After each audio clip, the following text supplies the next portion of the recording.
دیکھ کر خواب میں روضہ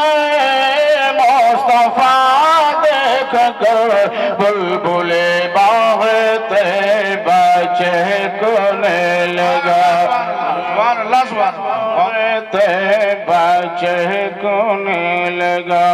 علم غیب نبی پر جو حملہ ہوا علم غیب نبی پر جو حملہ ہوا علم غیب نبی پر جو حملہ ہوا اعلی حضرت کا خنجر چمکنے لگا اعلی حضرت کا خنجر چمکنے لگا نام احمد رضا جانے کیوں دوستو نام احمد رضا جانے کیوں دوستو نام احمد رضا جانے کیوں دوستو ہر منافق کے دل میں کھٹکنے لگا ہر منافق کے دل میں کھٹکنے لگا سنگوں نے جب پڑھا کلمہ مصطفیٰ سنگوں نے جب پڑھا کلمہ مصطفیٰ سنگوں نے جب پڑھا کلمہ مصطفیٰ ابو جہل اپنے سر کو پٹخنے لگا ابو جہل اپنے سر کو پٹخنے لگا غنچہ غنچہ چمن کا چٹکنے لگا ان کی خوشبو سے ہر گل مہکنے لگا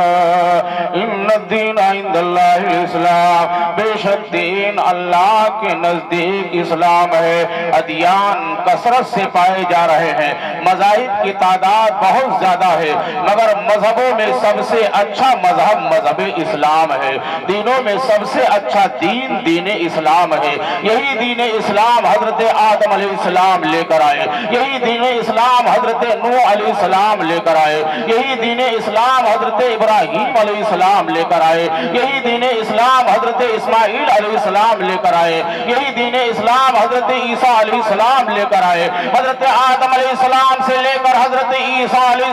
السلام تک جتنے بھی انبیاء کرام رسولان اعظام ہیں سب کے سب دین اسلام لے کر آئے اور آخر میں ہمارے نبی آپ کے نبی پیغمبر اعظم صلی اللہ علیہ وسلم یہی دین اسلام لے کر مکہ کی سرزمین پر آئے ہیں مکہ کی سرزمین پر آنے کے بعد میں آقا کریم صلی اللہ تعالی علیہ وسلم یہی مکہ کی سرزمین ہے 1 سال 2 سال 3 سال 4 سال نہیں بلکہ 40 سال تک خاموش رہتے ہیں آقا کریم صلی اللہ تعالی علیہ وسلم کی عمر جب 40 سال کی ہو جاتی ہے تو فاران کی چوٹی پر کھڑے ہوتے ہیں اور کھڑے ہونے کے بعد میں اہل مکہ کو بلاتے ہیں اہل مکہ آپ کی آواز پر لبیک کہتے ہوئے پہاڑی کے دامن میں اکٹھا ہو گئے ہیں نبی پاک صلی اللہ تعالی علیہ وسلم نے جب اہل مکہ کو بلا لیا اور پوچھا اے مکہ والوں یہ بتاؤ ہم نے تمہارے درمیان 1-2 سال نہیں بلکہ 40 سال کی زندگی گزاری ہے اے مکہ والوں یہ بتاؤ کہ تم نے ہمارا اٹھنا بھی دیکھا ہے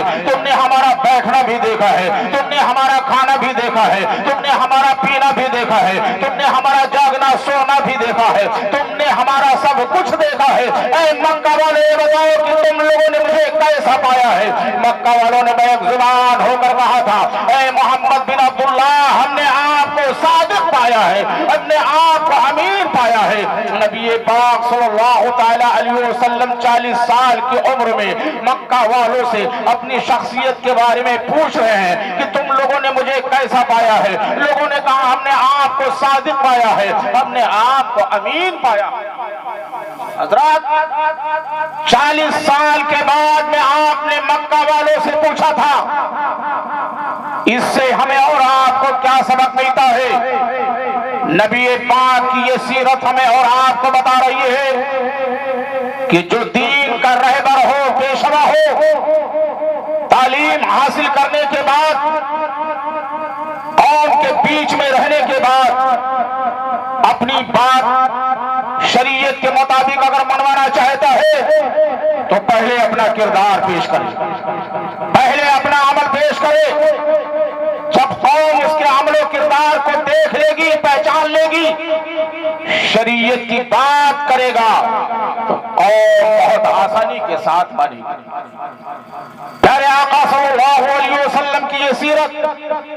ہمارے اور آپ کے لیے نمونہ عمل ہے۔ پیارے آقا صلی اللہ تعالی علیہ وسلم نے پوچھا تھا تم لوگوں نے مجھے کیسا پایا؟ لوگوں نے عرض کیا ہم نے آپ کو صادق پایا، امین پایا۔ پیارے آقا نے فرمایا جو باطل معبودوں کو پوج رہے ہو ان باطل معبودوں کو پوجنا چھوڑ دو، صرف ایک خدا ہے اس کی عبادت کرو۔ اتنا کہنا تھا، اہل مکہ بھڑک گئے، آپ کی بات کو ماننے کے لیے کوئی تیار نہ ہوا۔ اس وقت ایک ننھی عمر کا بچہ، چھوٹی سی عمر کا بچہ اٹھ کے کھڑا ہوا اور عرض کرتا ہے یا رسول اللہ آپ اپنے ہاتھ کو بڑھائے، ہم آپ کے ہاتھ پر اسلام قبول کرنا چاہتے ہیں، کوئی آپ کی بات مانے یا نہ مانے ہم آپ کی بات ماننے کے لیے تیار ہیں۔ اللہ اکبر۔ پیارے آقا صلی اللہ تعالی علیہ وسلم نے اپنے دست مبارک کو آگے بڑھایا ہے اور اس بچے نے اسلام قبول کر لیا ہے۔ یہ کون دست مبارک ہے؟ یہ وہی دست مبارک ہے جس کے بارے میں امام اہل سنت ارشاد فرماتے ہیں ہاتھ جس سمت اٹھا غنی کر دیا، ہاتھ جس سمت اٹھا غنی کر دیا۔ موجے بہرے سخاوت پہ لاکھوں سلام، جس کو بارے دو عالم کی پرواہ نہیں، ایسے بازوں کی قوت۔ سبحان اللہ سبحان اللہ، بہت اچھے۔ پیارے آقا صلی اللہ تعالی علیہ وسلم کے دست مبارک پر اسلام قبول کیا، خاندان والوں نے گھیر لیا، کہا ابھی تمہارے منہ سے دودھ کی بو آ رہی ہے، ابھی تمہارا بچپن ہے، تم نہیں جانتے ہو جس کے ہاتھ پر بیعت کی ہے، جس کے ہاں میں ہاں ملایا ہے، یہ بیعت تمہیں تکلیفوں میں ڈال سکتی ہے، پریشانیوں میں ڈال سکتی ہے۔ اللہ اکبر۔ اس بچے نے عالم تصور میں جواب دیا تھا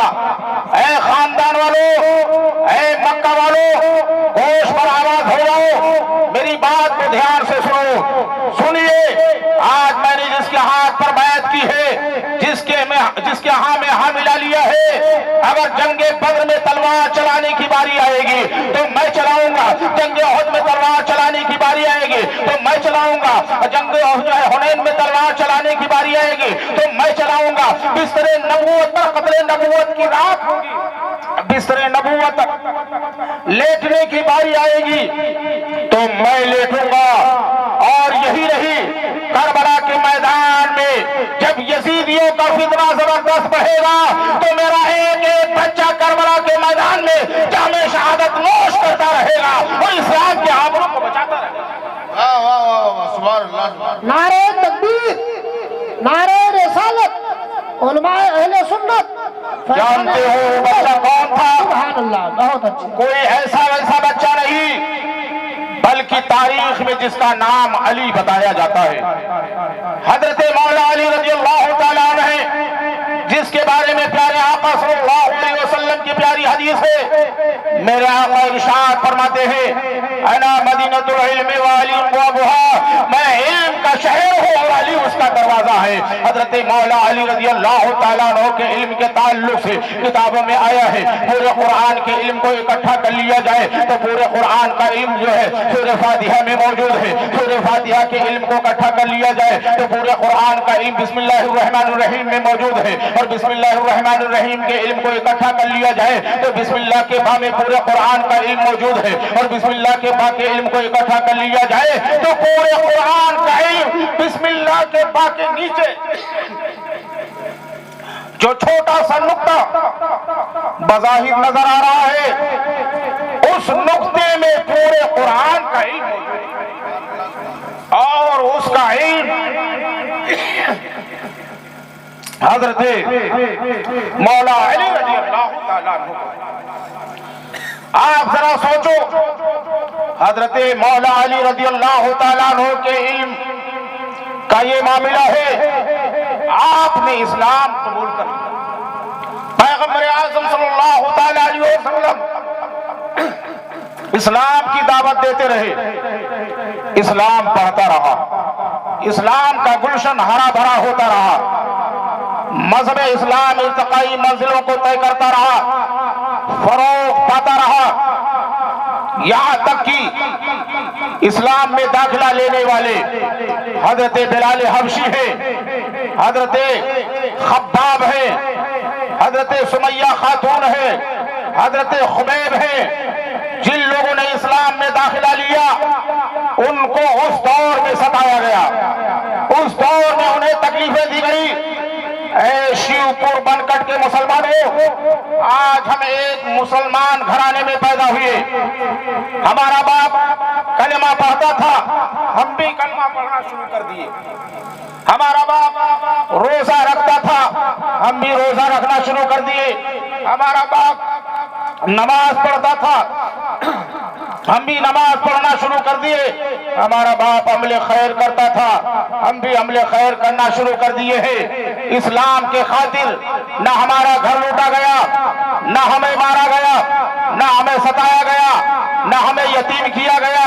نہ ہمارے خاندان والوں کو ستایا گیا، ہمیں اسلام